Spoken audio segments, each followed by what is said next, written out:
Welcome to the last Templar Talks of 2023. We did kind of tease that we might be back, and we are. True. As you can tell, very little has changed. In this room. Yeah, in terms of the whole the revamping and the format changes have not taken place yet. What you don't know is this is all green screen, and actually it has changed. That would be good. We should do that for the first one, just like, and then it's all different.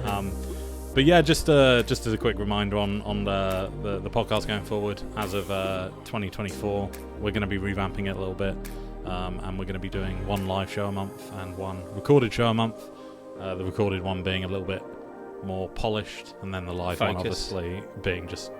I mean, I think we used to call it Templar. We did it, so I think we did 2 live shows. This is like years ago, before my time, before your time, and called it Templar Tangents. And that was the live show variant of like we all just waffled. Yeah, so. And ended up on like the Steam sale. Yes, yeah, basically. Speaking of which, Humble Bundle. Yes, Steam year in reviewers come in. For any PC gamers out there, make sure you check yours out. I've played 3 games this year. One of them doesn't even show up because it's not publicly released. But there we are.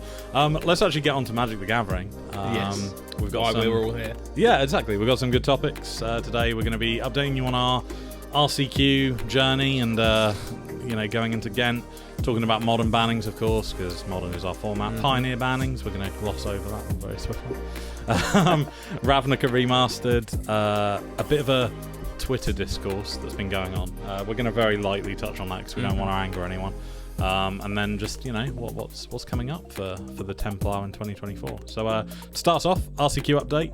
The RCQ season is officially over. I think it as of Sunday. I think it was officially. That was the last event a Templar member attended. Absolute psycho. Yeah. Shout out to Smurfy. He drove to Kent. I think it was Kent, somewhere in Kent. 6-hour round trip. Yep. And it sounded a little bit interesting. I'm not gonna, but apparently it was only a top 4. Even though there were 17 or 18 people, which I think should be a top 8. And, that's a bit spooky. But the best bit about it was he came 5th. Yeah. So that's functionally second. Yeah, functionally second. So super unfortunate. I think he said he had like some mulls to 4 in like there was a game where he mulled to 4, then mulled to 5, which and he now he's lost Scam. He was back on Zoo. Yes, check out his YouTube channel. Yeah, proper Zoo as well. I think this time, like actually running Bowmasters and. Oh really? Not pump and dump. Not pump and dump. No, I probably would have done better with pump and dump. Well, people don't expect it, I guess, but I think functionally it's probably not as good. Yeah. But yeah, so in terms of the RCQ season, we managed to qualify 3 of the Templar. Don't you mean 2? But it was a good season regardless. Myself and Rocco are going to be heading to Ghent with many friends of the Templar. I think there's actually quite a few local players that are doing the last chance qualifiers. Oh, so I know Ricky was like up in the air about edge. Okay, and there were a few more from Ipswich that were kind of debating whether do we go, do we not, take the train, and take also the flight, take the ferry. Yeah, I mean you can get there a lot of way. Yeah, it's fairly accessible. I think that's my help along with Magic on Amsterdam. It's like it's coming up and it's like it's so accessible to get to from where we are in East Anglia that it's like but maybe we'll go. Maybe we'll do the live podcast from Amsterdam. I don't think that's a good idea.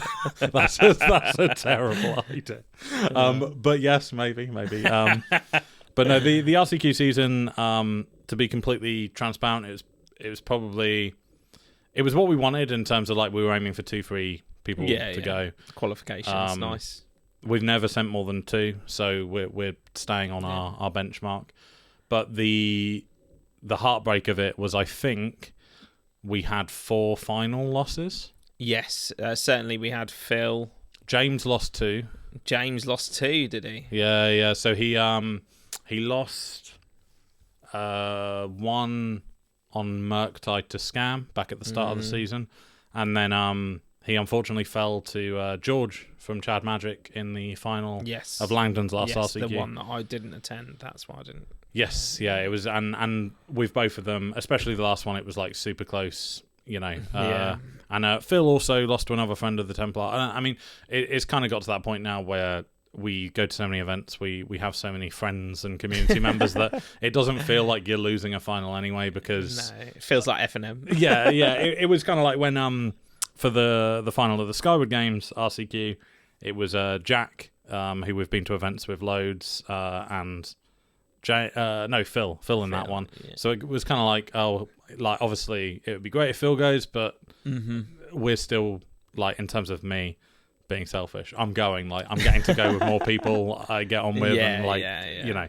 So either way, it was a win-win, and the same kind of case with George. And as much as I'm gutted for James and Phil, I'm also gassed that, you know, George and Jack made it, especially George, because he travelled down for the double-header Athena Skyward weekend and literally had the worst luck we've ever seen. He went 3-0. Was it? He went 3-0. Everyone else could ID, but he got paired down, and then he got paired down again, where everyone else could ID at 3-1 except him, and both of them were defeats. Yeah. So he came 9th, I think, on tiebreakers, which is like shit. But if Jamie was there, then maybe someone else would have been 9th. Yeah. Well, you say that. The last 2 RCQs of the season, Jamie made top 8 of both of them. He did, with a fantastic deck. Yeah, fantastic deck. I think the change to coffers for him was a good shout, and I think solid deck.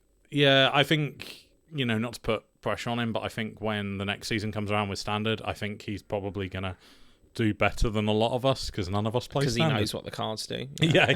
It does aid you. It makes me laugh. I've been kind of winding up some of the local community a little, in that I've been playing Standard more, and they're kind of like, give Standard a chance, and the more I've played it, the more I hate it. So it's kind of like, I'm trying, but the more you play, the worse it gets. I definitely feel. Haven't played yet, don't know. Find out. Really? Haven't played at all? No, I don't know what any of them do. I know there's a mechanic, right? Like dinosaurs. Dinosaurs isn't. Dinosaur Cascade, Discover. We talked about it last time. Yeah, but it doesn't. No, it doesn't really. Like, does it has an impact? No, not really. Okay. Standard is basically you play blue-white. Oh, it's still blue-white? Yeah. What was that? Wandering Emperor. I remember that card. Wandering Emperor. How many sets ago was that? Christ, Wizards. Yeah, that's still letting that float about. I think that's one of the most played cards in the format. Oh, really? Good. I've got a couple of those.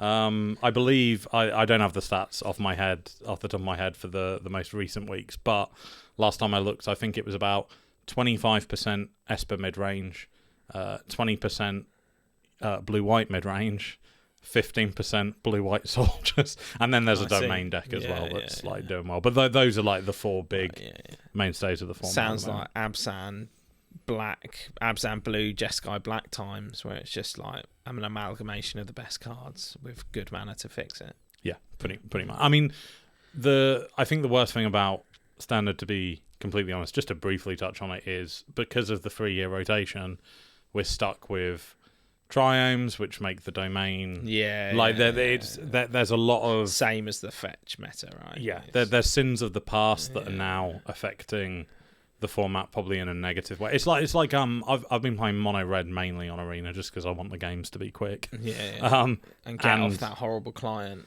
It's not ideal. Back to Hearthstone. Yeah. I mean, it is kind of a joke that Hearthstone is as polished as. I mean, I know Blizzard is a games company, but still. But yeah, no, I definitely think like when I logged on and went to craft mono red, I was like, oh, I've already got all these cards and I haven't touched Arena in a year. So it's when you're playing your Phoenix chips, and that takes down the Wednesday standards in Athena. It definitely took down last week mono red. Did it? I didn't see the results from last week. So it gets wins, right? That's what you want. Yeah, for sure. For free, basically. You could probably ask people for the cards. Yeah. But that's where we're at for RCQs. Obviously, we're moving to Ghent. Well, we're not moving to Ghent, but we're going on to Ghent now, and then Standard season's going to start. So we'll touch back on that in the new year. I don't know if we'll get an episode number. Oh no, we will get one done before Ghent because Ghent is the end of January. So we'll check back in, see if anything's evolved in what Standard. People are going to play because it's open deck lists, right? Yeah, it's open deck lists. You can share some details. Yeah, I'm sneak preview. I'm between 3 decks right now. So last I heard it was 2. So okay. You've yeah, spread. no. It's still 3. Yeah. It's like I'm classing the Cascaders as like they're kind of one when I say 2, but the 2 Cascaders are definitely in there. I'll be honest. And then your pet deck. Yeah, and my pet deck basically. But we'll see. So if I was going, that would mean that my choice would be between some Cascade decks and Instant Reanimator. yeah. Pretty much. I definitely think the Cascade decks are well placed at the moment. But speaking of modern and the recent banning, that if anyone thought it would be grief, you were wrong. Just so I can say it on camera and gloat a little bit. I love so much that I'll just throw him under the bus. James from the Templar was like doubling down on trying to convince everyone that Fury wasn't going to get banned, like citing all these niche kind of stats and so on. And it's just like, no, it's getting banned. So obviously Fury's gone. And we discussed it on the podcast. We discussed the problem with that deck. I can't remember if did we actually call those 2 specific We bans? called Fury. I know we called Fury, but I think we brushed on Beanstalk potentially being a problem. Yes, but again, like with it gone and with it in, I don't think it was a problem. Like it being gone, I think has not affected the meta as much as Beanstalk. I think taking Fury away already handicapped the deck. Yeah, that is very true. But I do think the last RCQ round, which I don't think you attended, right? No, yeah. The games genuinely didn't go as long. It was the counterbalance problem, Yeah. And equally as well, F&M. I've noticed we've managed to like rifle through rounds with higher attendance levels a little quicker than before. Well, I mean, the one Grixis, which I've been playing for a while, it's dragged out quite a few 1-0 wins. Yeah, I mean, I guess there's other flavours of torment, but I think that deck is the Grixis Wizards deck that's going around as a I think the One miserable. Ring presents the same problem that Up the Beanstalk did. Yes, but because there's only 4 of them in the deck and not 8, 12 of them with your Cascader list, right? You could with the Up the Beanstalk consistently cause that problem every game. Whereas I think the One Ring, because it's a 4-mana card that you might or might not have in your hand. I think on turn 4. It's different though as well, because with with Grixis Wizards as an example, or Tron, like another control, or Coffers, like the control decks. If you're in a spot where you're behind, you're specifically looking for that One Ring to give you protection to draw and stall the game out.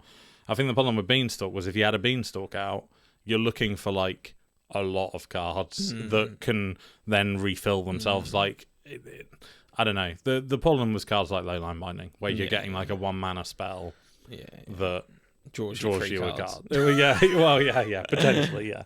That's the issue. But it's gone. I definitely think from the limited events I've attended, like F&M and also the last RCQ. Obviously, again, you weren't at it, but Elves top-8'd, went 3-0, undefeated. I think that's a statement in itself, and obviously it's a small sample size, but when you actually look at the stats online, the decks have varied significantly. I mean, it gives a window. I've seen Goblins back on the list, and I love Goblins. I've built Goblins back up so I can bring it out. I do think there will be a little surge in those creature-based decks, and then people will start to pack their Brotherhood's Ends, and off they'll pop back into the ether. Right? I still don't think they'll, because at the end of the day, stuff like Brotherhood's End is almost always going to be sideboard. Like maybe you can fit one in. Yes, but it's not to the level of Fury. Fury. But even then, we talk about Fury as if it was a main deck staple. Which it was to an extent in 4-color. Yeah. But certainly your Rhinos weren't playing it main deck. It was choice to play it main deck, that's right? True. And you can still do the same with other forms of removal. They're just not as good as a 4/4 on turn 1.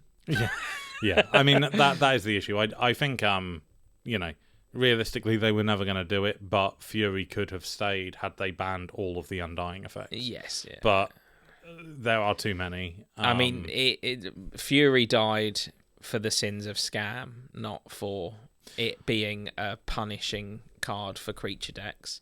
And that's a happy accident that we get a bit of a window to see if those decks are viable. Yeah. Because people weren't testing them, because you wouldn't bother when people were going to wipe your board and hit you to for be 8. fair, though, I do think it was still lazy design. Because, like, you could have, you know, split it between 2 targets and it's a fairer card. Yeah. It's that machine gun nature of it that was the problem. Well, I think it was just the stats, to be honest. I think the fact that it was a 3/3 and not a 2/2, or sure. if you can put powerful effects on cards if they don't also double strike for 8.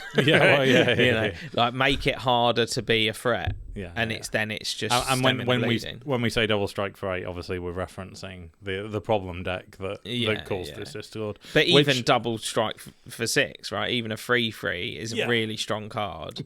I will say I found it quite amusing though that Scam then won the next LMS event. But like honestly, when you actually see how well it did in that, I think there were 7 or 8 Rakdos mid-range Scam decks, and only one of them even made day 2. Like it is, you have to be pretty. I mean, that's well placed. That was somebody on a tear, right? Yeah, and a bit of fate and a bit of wouldn't it be funny if this won? Well, I think I can't remember. So again, always misquoting here, but I think they came up against Living End 3 to 4 times in the tournament. Yes. I think that's all they faced in the. It was definitely the final, and to be completely honest, when you're main decking Void Walker and then sideboarding in many Leyline of the Voids, you're probably going to do quite well against that specific deck. So it is what it is. But I think Modern's come out the other side. I think it's probably better in my opinion. I don't think it was really that bad, but it's nice to see a more even spread. Took some of the homogeny away, right? If you take Fury away, we've got less of that kind of, well, I don't need to think of ideas, I'll just shove some Furies in, and that will stem the bleeding on some of these matchups. Yeah. Now you actually have to consider those creature matchups and what you're bringing in, and whether you're slotting side or main board cards, Yeah, for sure. And then obviously at the same time, they announced some bannings for Pioneer. Yep. Khan the Great Creator and the 4-mana Discover card. I forget the name of it. Excavator? I don't know. Okay. So they banned Khan and they banned the 4-mana Discover card, which was kind of like a 1-card win the game situation. Was that it's not the Planeswalker? Not the Planeswalker. It's the one that cascaded into the Planeswalker. No. So the Planeswalker could cascade into the other one, which would then cascade into the other one. Oh, right, okay. So they've left the Planeswalker. So it's still potentially a 1-card combo. However, it's a turn later. It's a Planeswalker. There's a lot more in the format that can stop that. In theory, anyway. And also, maybe they want to see if Discover can last. Who knows? But I think and obviously they unbanned Smuggler's Copter. Yes. So the unbanning, which it incentivized a lot of our team to play some Magic online, and I don't know what they were doing, to be honest. Nobody cares about Pioneer. Well, amusingly, I did hear a lot of people at recent events talking about how it may enable Greasefang to become up there. And at the recent RC in America, which was Pioneer, Greasefang had the lowest percentage win rate at 38%. I think god awful win rate. Not even 48%. No, it was bad. But it seems like the Pioneer. I haven't played it. The meta share seems. Yeah, but like statistically, the meta share was kind of fine anyway. Like there was an even spread across decks.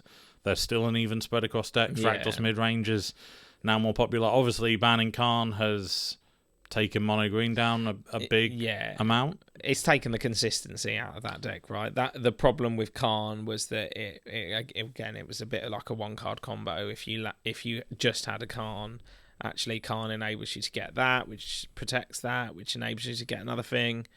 And you always consistently knew you were going to do that. It also gave you that silly black mana infinite combo I know what you mean, but I don't. And now you don't have that infinite combo in green, so you actually have to get there, which is what a green deck should be doing, right? You shouldn't be pulling your green deck out and being like, oh, look, if I twiddle this and twiddle that, you're dead. I do think it's weird timing, though. Because the banning? Because Khan has been a problem. Mono green wasn't like the deck to beat, right? No. Mono green was just a deck, and it has always been a deck. Like, it had its little rise at the top, and then it pretty quickly became one of those normal top 10 decks. Well, maybe a bit better than that, but a good deck, but not tier 0. And Khan was always like, felt like against the spirit of Pioneer for me, because it's like when you have a card in your main deck that just enables you to have full access to 15 cards in your sideboard, which is what every Khan deck does. Like Tron is like one-offs. And when Amulet was playing Khan, the Amulet sideboard was 10 one-offs. It's that kind of utility card, and it feels like that's what Pioneer's supposed to take that step down in power level. So it felt weird that it survived so long. Because I remember every banning for Pioneer, even before I played Pioneer, people were like whispering, "Oh, is it Nick Voss? Is it Khan? Shall I sell out?" And it's like, well, they didn't ban it for 2 years, three. I don't even know when Pioneer started. It was like 2019, 2020. Don't know. So they left it being a problem for a while, and then now it's a problem, which feels odd. It feels kind of tone deaf, to be honest. Which is, I'd argue, the same with Fury. People were complaining about Scam for a very long time, and then there's 2 weeks of RCQs left, and they're like, "Haha, the season's over. Now it's gone." I do think the Pioneer one is interesting in the sense that there is not the percentage of events, certainly in Europe, is almost zero. Right? There's no Pioneer events happening, and then they just slotted it in underneath Modern because they were doing one. Because I agree with like Smuggler's Copter in a period where there's not really large comp tournaments. It makes sense to unban it because you get time to see some data. However, also with the RC being a week ago, last weekend, whatever it was for America, I just feel kind of bad that we're just going to shake the format up, a week before. And I actually did see that there was huge issues with I mean, it's not really scalping, but like apparently cards from those specific decks that used the new card like were unobtainable, like 600% price at the event. So I don't know. Well, we had people who put in Smuggler's Copters orders who had them cancelled, right? In the community, And you can only imagine at an event it's like tenfold that, right? Because you need it. But with that said, I actually so we'll leave Ravnica for another bit. We'll move on to this whole Twitter discourse because this kind of ties in. But a lot of people have been complaining about that cost of cards at events and like monopolizing. How do we get the inventory to sell to players that need it? I question how you can pay for flights, travel, weeks, and like not many people book their hotel on the weekend, right? They book it a couple of weeks in advance. How do you not get the cards in time? Because I wouldn't get, like, unless it gets taken by TSA, I personally would not fly to an event without my deck.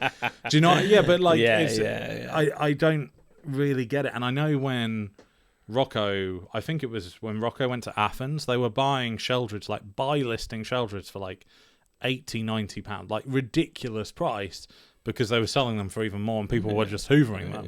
It's like, how have you gone to a Pioneer regional championship and registered Rakdos mid-range without the cards for Rakdos mid-range? Yeah. But because you have to reg your deck a day before as well. So like, I don't know.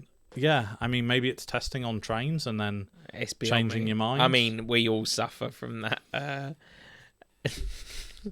midnight redecision, But you wouldn't catch me buying cards on the day for the event. I've pre-ordered previously. I've never been like cancelled. They've never cancelled on me.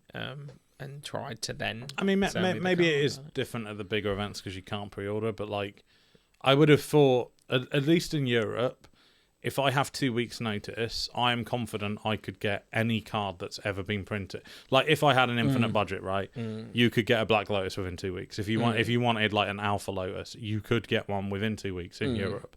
So, you know, how you are unable to buy Sheldrids or whatever it is for market value instead of paying double or however much it may be at an event is beyond me. And it's kind of it's all been part of this discourse around EV of Magic events.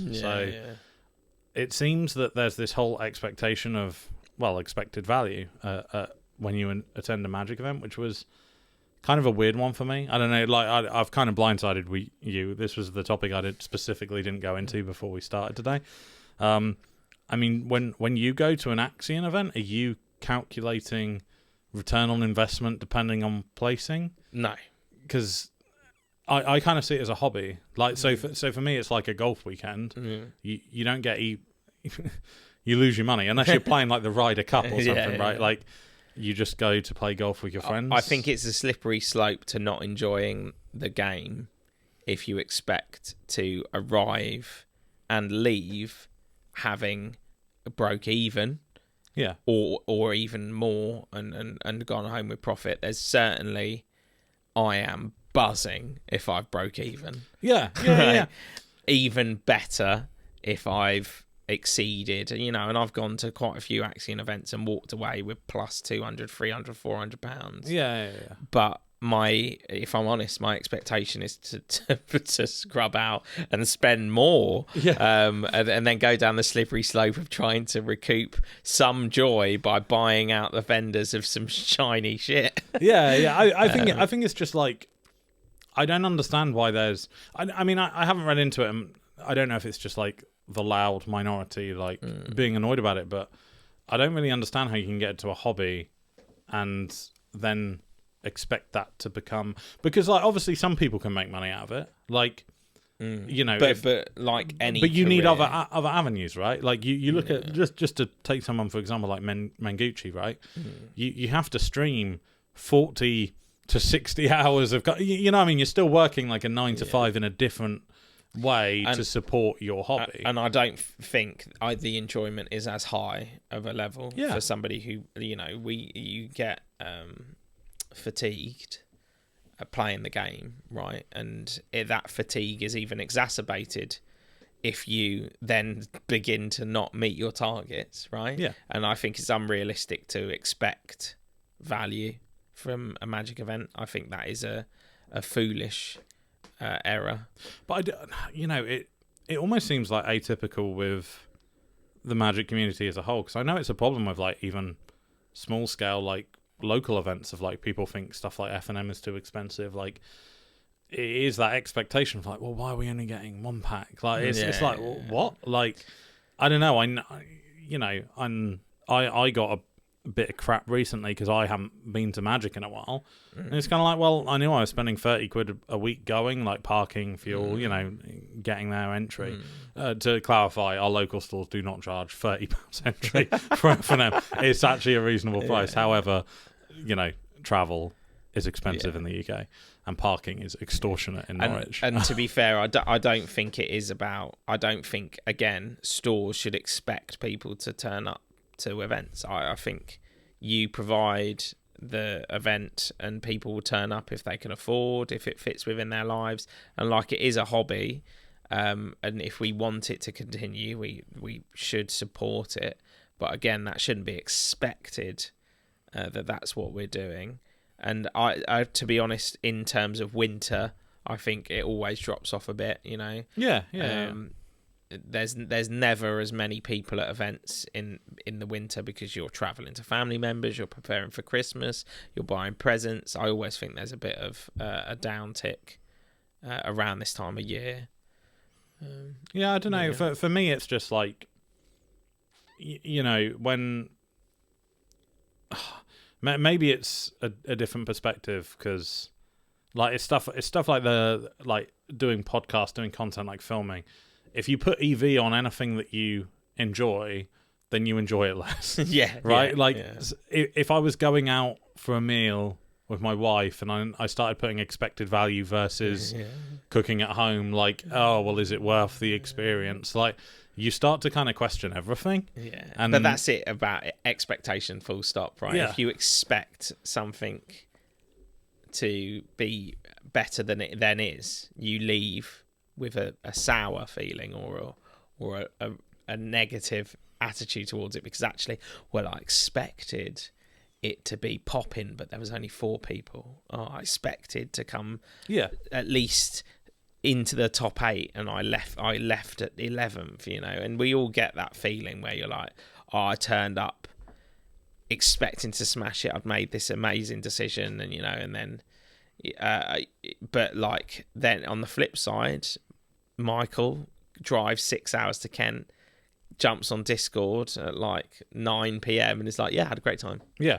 You know? But that's the thing. Like, and this isn't to say as well, like, I don't believe in taking it seriously. Like, the amount of testing I have done for Ghent is more than I have ever played Magic outside of like, like, I am testing a hell of a lot of decks and taking it very seriously because I'm an incredibly competitive person. But, I'm competitive when I play football on 5-a-side and there's no stakes. It's like, you can't expect to. I want to win, sure, but I'm not going expecting to like get my money back. And I think that's the weird thing for me. Like, putting it in that kind of turnaround. Like, if 5-a-side, right? Like, most 5-a-side places charge like 40 quid a team a week or something. Yeah. If you go there, kind of like, oh, well, we need to win this many games to get the drinks voucher that's the prize for second. Like, it's like, well, no, you're not. Sometimes things are done for fun. That's the reality. And it is a children's card game. Yeah. And I think that's what puts peak players off as well, is when an entrenched player behaves in a way where they expected to win because you've been playing for a week and I've been playing for 3 years. Judging you for running with something like suboptimal because you've just gone into it. Like, you can't expect everyone to pour their savings into fucking cardboard. If you had Ragavan, I would have beat you, but you played Goblin Guide instead. Yeah, exactly. It's like, okay, bro. I don't know. I think it's. Maybe we're just coming across as like tone deaf, but from a community of people, like with the Templar specifically, of individuals that work 9-to-5 jobs and then use that money and expendable income they have to enjoy themselves on weekends to play Magic.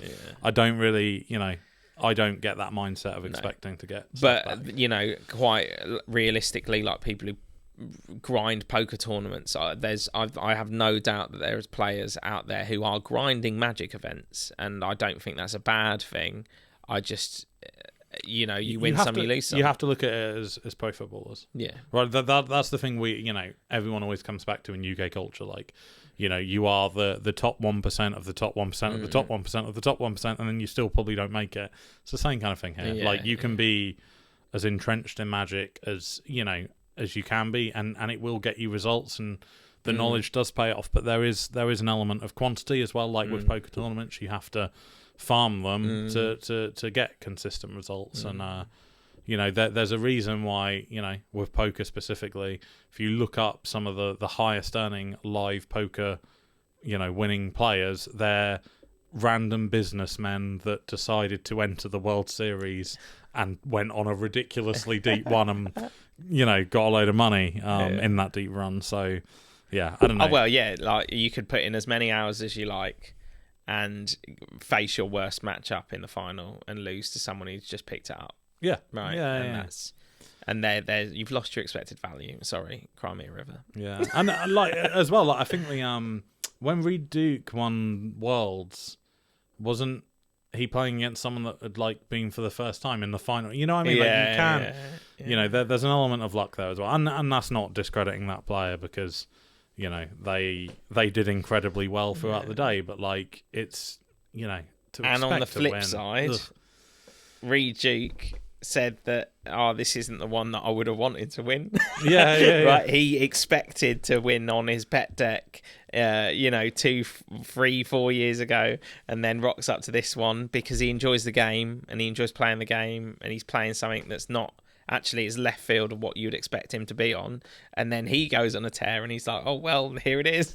I got it this time. I don't know, I think and I may be wrong here, but just to use Reed Duke as an example for this whole discourse, I'm pretty sure he has a 9 to 5. Like I may have misread that, but I think he works an office job alongside doing articles for Channel Fireball videos, like playing.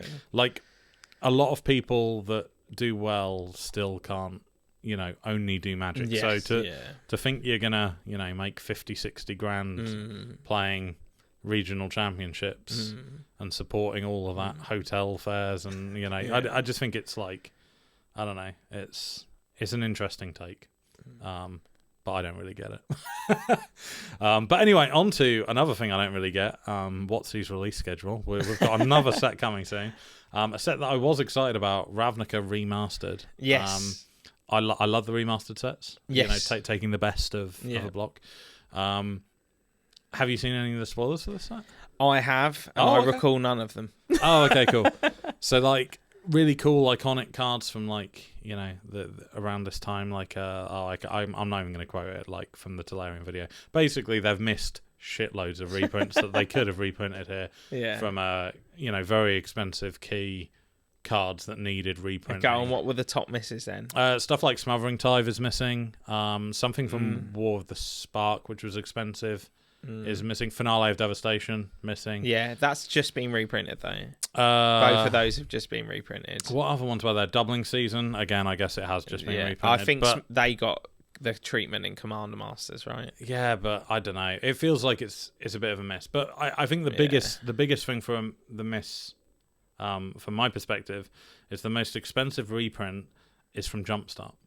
It's not from Ravnica. Yeah. So Bruvac, the Mill Commander, is the most expensive reprint in this set, and that feels like a bit of a kick in the nads because maybe there should be some other cards. They've upshifted stuff like Cyclonic Rift to Mythic. Yeah, I don't like that. I don't like when they capitalise on the secondary market price of a card, right? And I think that is 100%. Recognising that actually that card's cracked. and you know what? I think they know where the line is, right? Because Modern Horizons 2 and Ravnica Remastered, in this case, they kept the shocks and they kept the fetches at rare. And I think that's the line. The minute they put fetches at Mythic or like shocks at Mythic, that's when like the pitchforks properly come out. But I think it's a cool concept. I'm a little, personally, I probably am going to cave and go after old border shocks. But I I'm at that point now where when everything is special, nothing feels special. I don't know. I really didn't like the kind of Mana Crypt is yellow, Crypt is blue. That can get in the bin. But when they give me vintage, borders that reference a time in Magic that is nostalgic, I think that is a hard win on Wizards' part, and I think they did it with the fetch lands, and I still, when I don't own them. I don't own the old borders. I own one on Onslaught Wooded Foothills, and I'm like, I love that card. But that's where I think they've got it wrong, because when you actually see what an Onslaught fetch looks like, what a real retro card looks like, they've gone like too far back, almost like it's to the point of now for me. These retro cards don't necessarily look retro, and maybe like I didn't play Magic, pre War of the Spark. War of the Spark is when I started, like around Ravnica Allegiance and so on. But to me, it almost felt like the regular printing, Ravnica Remastered shocks look older because they've got the like slightly weathered border, but they're in a modern frame, which is kind of like how they were. I think that's retro modern, right? Like in terms of there's still, like, if you go to like revised or beta, they're like Oh, I can barely read the writing. Right, I think it's still... They're within the same enough era that they can make them look a bit more shabby chic, right? Maybe. I like that, but I like that about the remastered sets. I think the remastered set having the retro thing is really cool. I will say definitely a draw for me to purchase cards. I know you don't like foils, but I think they've done a very good job on the foils, specifically with these retro shocks. From what I've seen, the artwork isn't foil. Yeah. So it's the framing and the star that's foil, and the two boxes aren't foil like it used to be. And also that, like, for a lot of collectors or people, whales like Phil, who loves a foil deck, it's foiling cards that have never been foiled and giving different types of foils is a huge win on Wizards' part. And like in terms of like hammering the print runs, which they're doing, I would rather they stuck to a remastered Modern Horizons thing than pumping out all these new sets so close together. I'd rather have a bit of an optional, I can opt to engage with the remasters, or I can opt to engage with something that is a reprint run and skip it if I want financially, rather than I have to buy into this set because it's providing a whole new landscape to the formats I play. As well, though, I think this is going to hurt stores, potentially, because specifically with collectors' boxes, because they've done serialized cards, they give the odds of pulling one, people have been able to calculate a rough print run, and it appears that this collector's run is going to be as big as a standard set collector's run at 150% of the price. Yeah. So I don't know how long these prices will last, how much stores are going to get in, how quickly the price is going to fall on collectors. So it's going to be interesting. We'll see, because as well, I don't think there's enough gas in this. It's not like, so with Dominaria Remastered, you had Force of Will. Like Force of Will was at the time £100 card, £80 card, and that got it down to 40, 50. With this set, there's nothing even near 40 or 50 already, and that's before the print. So our store's going to mass open it. Is it fully spoiled? Yeah, fully spoiled. Yeah. Literally the most expensive card is Bruvac. Cyclonic Rift, I think, is like second or third. Cloudstone Curio is in top 5. Wow. So that's like 20 quid, something like that. No, it hasn't been reprinted. It's expensive from scarcity. But it's been a Lord of the Rings. No, I don't think Cloudstone. I know I've definitely opened one, because I opened it and it was called something like Dolinar or something from Lord of the Rings. Maybe. I don't think Cloudstone did. I think I'm sure it did. Okay, we're actually going to look it up. Oh, live look up Cloudstone. The first disagreement on the podcast. Yeah. No, I mean, the internet's not working, so we'll never know. Oh no, it's working very slowly. Cloudstone Curio. Card Market is probably going to be the one, but it's from Ravnica City of Guilds. But it does look like there is a.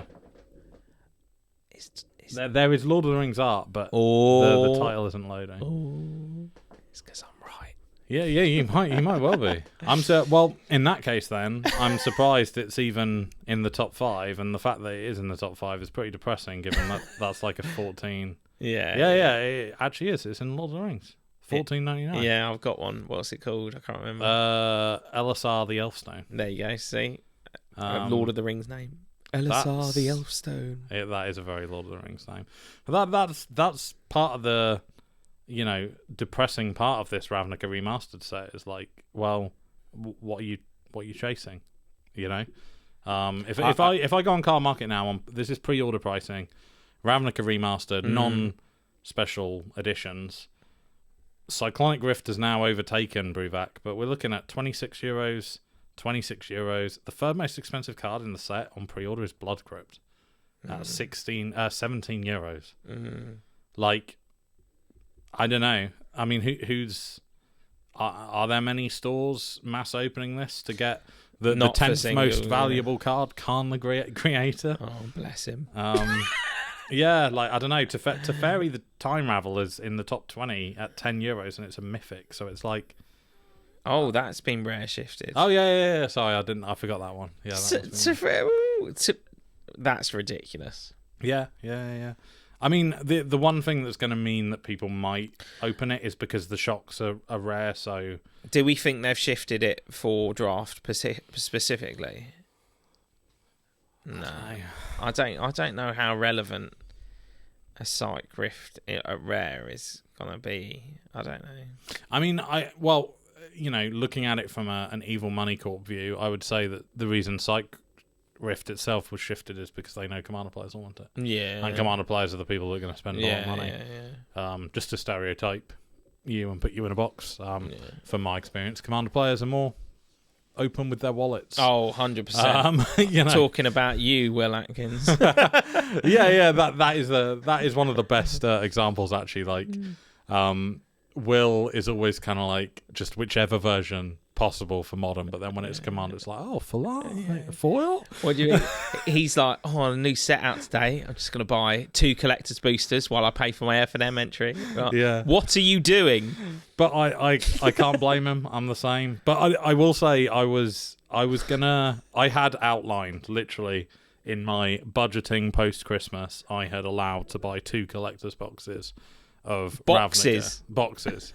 And I am no longer buying any. No, I suggest you don't. Because it's like, for that cost, how many of the shocks in Retro 4 could you just buy? So, yeah, I don't know.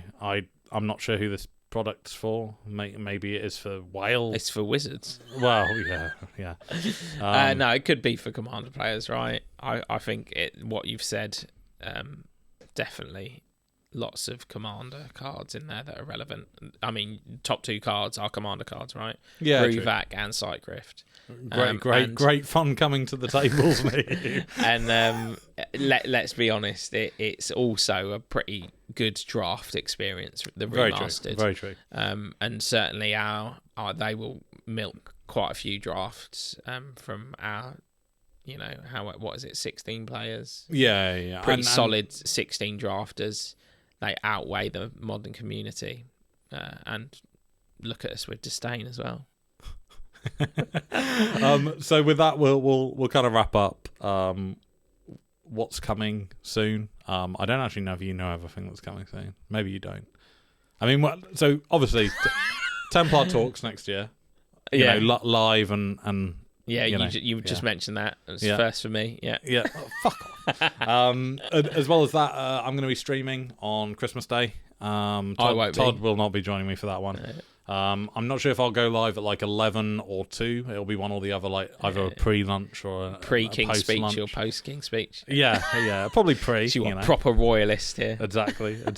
In terms of video stuff, I don't know how much is going to be coming.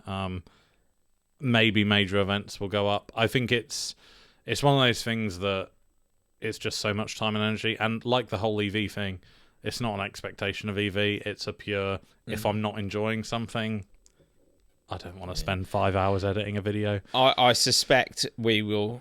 Certainly we're branching out on stores that we're streaming from for RCQs. And if it's available and doable and viable, we will stream RCQs, and it's certainly content that we enjoy making. Yeah, and hopefully you enjoy watching. Yeah, and just while we're there, huge thank you specifically to Raoul for coming out and casting, and Ed as well at Skyward and Athena, and equally thank you to those stores for accommodating the streams. We're looking at doing that for any RCQ basically. It seems like It went down well from what we could tell with the community, and yes, it's a lot. I say it's a lot easier for my lifestyle specifically. It's easier to commit 6 hours on a weekend and press a button than it is to like do the whole filming, re-editing, going through clips. To be honest, it's just sifting through hours of footage. It is a time sink, and the Team Templar are pretty rogue folk, so a lot has to be cut out. There's a lot of editing. But as well as that, we do I don't know if it's going to be up before the end of the year or early next year, but there'll be a big announcement from the team There's been some shifts. There's been some shifts. It's all exciting stuff. We're kicking everyone. We're going under. But no, it's exciting. We're looking at doing some more stuff going forward in terms of events and trying to. Is compete the right word? You know, I expect value from my events. No, but like, you know, in terms of like the RC coming up as well, like it's been a lot more of an open discussion than it has previously. Like, again, pulling the curtain back, like the team in general has been trying to test and aid more yes, we're changing our ways. And you know, it's been really good. And to be honest as well, I think it's been really good for F&M because I've noticed like maybe this, you know, if you're a casual and it's your first time coming to an F&M and you're coming to Athena and, you know, you see any of us mugs, please let us know it's your first time because the level of F&M, like, comp-wise, is everyone is bringing spiky as hell decks. So if we know there's a new player, we're not going to be like that. But the level of F&M has gone up, which I think for players looking for that comp experience has been enjoyable. I think it's important that stores offer a spread, right? Where I, for one, love casual Commander. I love competitive Commander. I love competitive Modern. I hate draft with a passion. Yeah, and you know, it's always gives me a warm feeling in my, you know, chest when you walk in and you see all your friends at Modern ready to play Modern F&M and you're all chatting and grabbing food together and then you glimpse over at the draft table of silence. No, I'm just We're not taking a dig at John. I just love winding up. I love you, John. You're a legend. I just love winding up anyone, to be honest. I love a little bit of banter here and there. I love riffing back and forth with Ian. I enjoy that specifically. Shout out to Ian, who's one of the main kind of the draft community is strong at our local game store, and it is and they are good people as well. Give them credit. But like you said, the sands are shifting behind the curtain of Team Templar, and harsh sanctions are being implemented for anyone who does not contribute value, expected value to the table of testing and attending RCQs, and which is obviously why James took it very seriously by running 3 Pioneer Leagues before the last Modern RCQ of the season. How'd that work out for you? Yeah. But anyway, that's all from us for the year. Thank you very much for listening. And another small update. These are, as of next year, I'm going to get these up on Apple Podcasts as well. However, Spotify and Apple and all the places you get your podcasts will not have video. Because that's part of the issue of why it takes so long. So just the sultry sound of our voice and not the beautiful eye candy you get to see on the video. You have to go to YouTube for that. Yeah. OnlyFans, what do you mean? Oh, yeah. I was going to say, we're not putting this on OnlyFans. And on that note, have a fantastic end of your year, fantastic holiday period, and we will see you in 2024. Oh, I won't. I'll see you live on the 25th. I'll see you in 2024. He'll see you in 2024. With the changes. Hopefully. It probably won't be. Thank you for listening.